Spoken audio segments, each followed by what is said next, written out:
this professional? Yeah, because I recognize the lyrics, but like, I'm sure this is a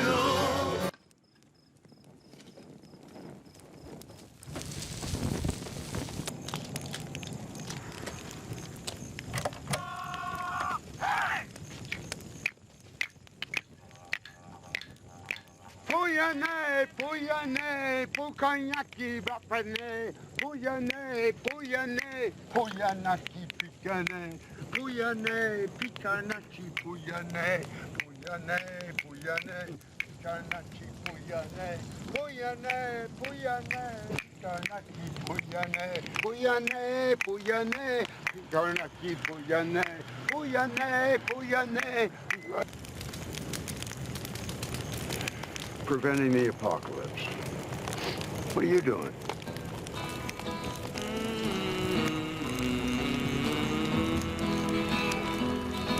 He sits and he dreams where his campfire. Don't smile.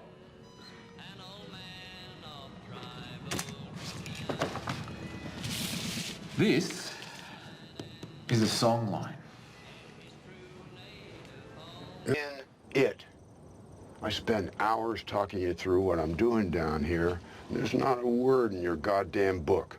Well, the book is about what's happening to your son. You know, if he were in Australia... I don't want him in Australia. I don't want him anywhere fucking near Australia. Okay, since you... In songs, misrepresentation of identity. Under no circumstances should this man be given access to tribal elders. Shame on you.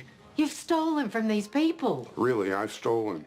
Same way your government stole a whole generation of their children. We apologize for that. Shame on you, Sharon. I have lived among these people. I am trying to fucking save these people. Save them from what? Oi! Oi! Hey! Hey!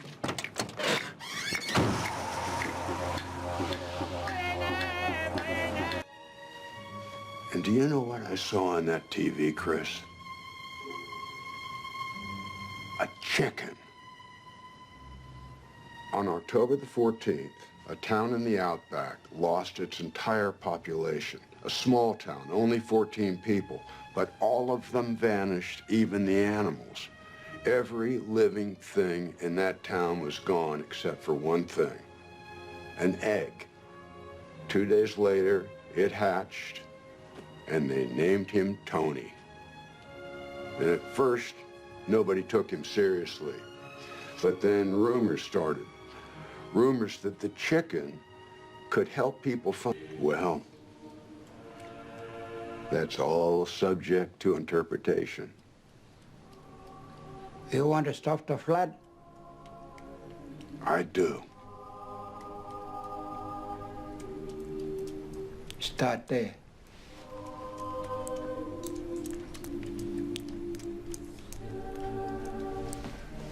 Don't believe a word that woman says about me. Remember, we've got a deal. Teach me something, didn't you, Chris? Chris, nod if you can hear me. Otherwise, they're not going to believe me. Sit! Sit! Friend, I am acting in your best interest. You are looking at an initiated Yanjaro. Show a little...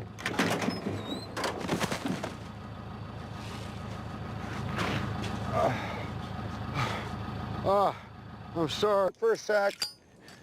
They didn't take me. Buddy, they didn't take most of us. You're not alone, trust me. But that was 7 years ago. Would you kill a baby if it would cure cancer? What? Would you kill a baby if it would cure cancer? No. That is exactly what I said. Wait!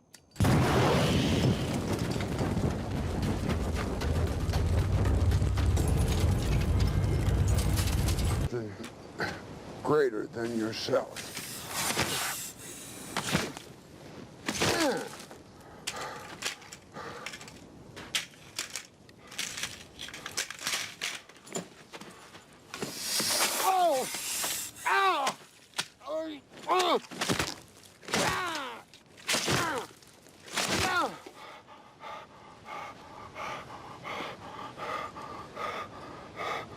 Come on.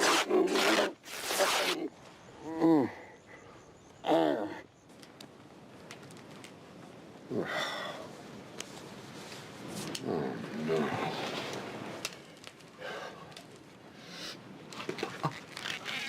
Thatcher! Oh! Hello? I find out. I'm gonna need your help in getting to this hospital. Kevin. Yeah? Go fuck yourself.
Hey!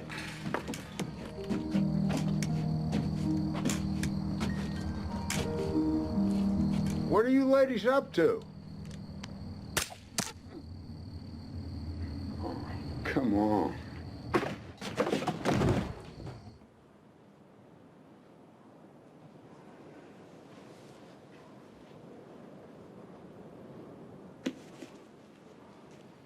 I keep forgetting that. You were with them? I was in town. At the Big W. The registered girl vanished right in front of me.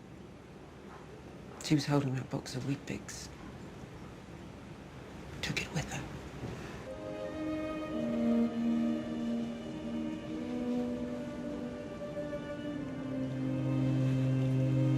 I took the cross from the chapel and brought it out there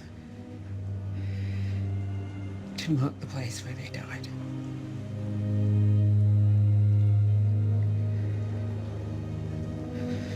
The place where I found you.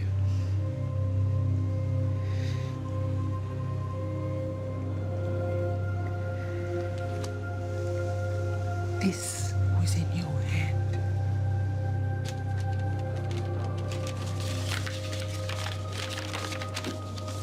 A page written like scripture. But you're not an angel. There is no message. And God doesn't care about me.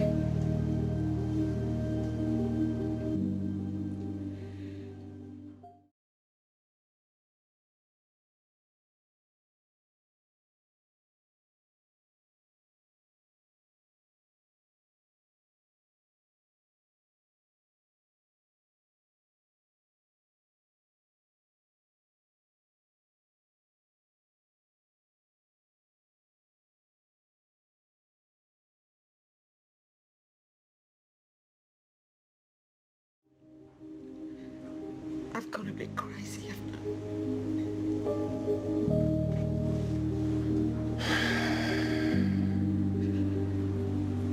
No, Grace. I don't think you're crazy at all.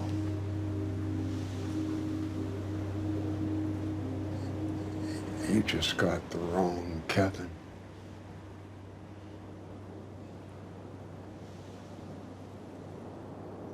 Oi!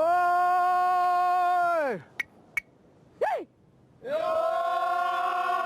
Hey! Okay, buddy. Well, we just finished watching Crazy White Fella Thinking. I watched it with you. I took vigorous notes. What was your impression of it? I just really, yeah. let me phrase it in a different way. When he says you got the wrong Kevin, Mhm. what do you think he means? Which Kevin is the right? You know, that's a good point, actually. Because at the time I was just thinking Kevin Jr. But based on earlier conversations preluding this one, Kevin Sr. seems to fancy himself the guy. So, see, if I hadn't seen the trailer, I would say Kevin Sr. at this point, but I've also recalling from the trailer, I know Kevin Jr. and Kevin Sr.'s paths do cross sooner or later, so Yeah. he is coming back into the game. Yeah. So yeah, I mean, it could be either, but Well, I was actually, go ahead. I was like thinking there's two ways that conversation could have gone, like in terms of Kevin's reply to it, because it seems to me what Grace was describing was basically what Kevin Sr. had been doing, where he's kind of connecting these crazy dots and telling himself some story, and for her it's kind of come tumbling down. And I was wondering if that would spark him like a realization that, you know, I've just been telling myself a story, and all the stuff I've been doing is just as crazy as what it sounds like she's been doing, where you find somebody here, this paper here, this audio recording here, and it means this and this. And like her side of it kind of exposes how crazy Kevin Senior's thinking is. So I was thinking either it's something cracks and he realizes that, or he doesn't and like leans in the opposite direction, which is what he does. But for a minute, I wasn't sure, like a toss up which way it would go. Yeah, and it's really hard to tell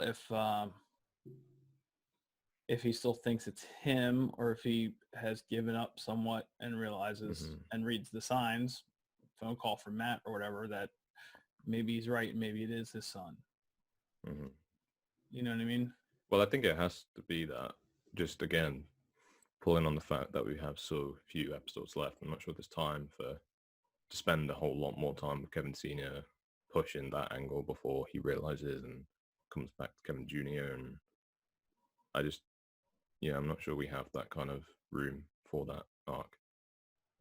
But overall, did you enjoy it? Yeah, I enjoyed the episode. I enjoyed the I really like Kevin Senior as a character. Partly because he's entertaining to watch, because you know, precisely because you don't know what he's going to do from 1 second to the next. So it's always fun to watch that. Actually, it's hard to get bored. And just the way like this episode plays out, where it's just like one thing just then leads to another, which then does this, and they're just kind of like bouncing around like crazy, and you could tell like 1 foot different here and it would be a totally different story, this, and it's like this chain of events that you can see. They're just totally... And they're kind of continuing on with this like character per episode thing a little bit. He's the first one we've really had this season. I guess last week was a Nora episode purely. Week before that was kind of finding out where everyone is. Next week, well, I don't want to say too much. There is an episode coming up called "It's a Matt World," right? So, you know, people are going to get their time to shine, and this was definitely Kevin Senior's. This is his only big episode that's all him through the entire series, and I thought it was great. I thought Scott Glenn was great. I've been watching him forever, since Urban Cowboy in the 80s. It's just a great actor, and it was great to watch. And the cinematography in this episode was kind of second to none. It's our first episode where we're fully in Australia. And that dog has some strong arthritis medication, man, I'll tell you what. Oh, yeah. Yeah. You know, I noticed when he was recounting his various tales to Chris Sunday, and he says, I'm just saying this now because I forgot to note it down, so I don't want to forget. When he says he says to Chris about how he took that God's tongue because he thought it would help him go talk to God, and then he wakes up and he has no memory. But the one thing he sure didn't happen was that he didn't talk to God. Obviously, we know at some point in that trip he exchanged a few words with Kevin. So, you know, that kind of feeds into the whole Holy Kevin narrative. I think that this show is going to require us to talk about it when the whole thing is done to get to these specific questions that you're asking now. Because I honestly, I don't feel comfortable talking about how I feel about this particular thing. Do you know what I mean? And I've been dancing around it for a couple seasons with you now on it. So, you know, yeah, but you know, who knows what he's talking about because, you know, Tony the chicken, right? Yeah. Right. It's all crazy. And that's like, yeah, that's what I was kind of picking up on when Grace kind of tells her story is we've basically seen Kevin Senior do the same thing when he tells his story to Chris, and we kind of go along with it because it's Kevin Senior and he's a big character in the show, and we think, okay, you know, we know things are getting serious, so let's just take this guy seriously. And then, but when the same thing happens from a character that's like outside of the show's kind of inner circle, from a character like Grace, it kind of takes away the bias we feel towards a particular character and just exposes the fact that when it's like a story like that, that's so like just like arbitrary and it just kind of exposes how Kevin Senior's story of why he's doing what he's doing is crazy, but because of the character and the way we're like drawn to that character, we don't, I don't know, we overlook that. Whereas when it's brought in from another character like Grace, until it's forced upon us. It's and I was actually speaking to someone else about that with the current situation we're in when we're all stuck at home. The amount of things that are happening right now that we don't see, right? Or don't know exactly what's going on until it's going to be after, and we're going to get documentaries and movies, and we're going to find out all the good and bad things that are happening as we are talking right now due to the fact for the reason we're all staying at home because of this virus. It makes me think of that a lot because there's all these stories in the leftovers of these horrible things that happened that we don't know about because we've been stuck in our Mapleton miracle bubble, right? But outside for straight 2 years, you know, precisely a year before this show even started, this woman was told that her children were found in a desert